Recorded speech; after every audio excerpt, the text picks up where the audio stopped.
If you're scared to blow out your knees when you do any movement, this slant board right here will fix all of that and these movements will decrease the pain in your knees by strengthening the connective tissue and gently pushing your body into positions that would normally cause you a lot of pain. Starting off is my favorite of all time, the Slantboard Squat hold.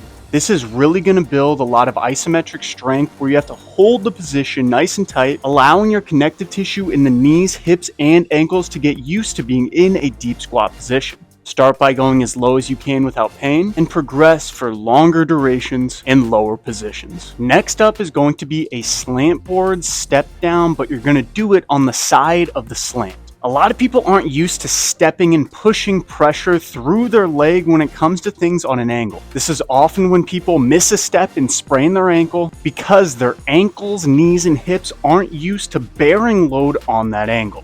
Doing it on both legs, on both directions is a great way to build strength through the ankles, knees, and hips, which will ultimately strengthen the knees in those challenging positions. Next up, you're going to put one foot on this to do an ATG split squat hold. ATG stands for ass to grass, meaning when we do this, our hamstring is touching our calf at the bottom. When you're in this position, hands out to the side for balance, and then try to do some pulses out of that bottom position, getting some good strength through that area, and practicing pushing out of that area before you do a full repetition. You can probably do like 20 to 30 of these pulses down in this deep stretch position, of course switching to your other leg to get balance. Hands on an object, elevate the slant board slightly to get an easier regression of the movement with still just as much bang for your buck. Now, messing again with a slide slant on the slant board, we're going to do calf raise holds. So facing it on the side, step up on either foot, slightly bend your knee, and then do a calf raise hold where you're just going nice and deep in the position. If you want to, you can go lower and lower, ultimately to a point where you have such a deep stretch through your calf and your knee that it's going to feel like a mini workout. Strengthen the base, strengthen the knees, you're good to go. Now, this one, you're going to put the slant board in front of you for some Tibialis Raises. Find an object you can lean back on, push your butt to the object, point your toes as far as you can, and then pull them up as high as possible.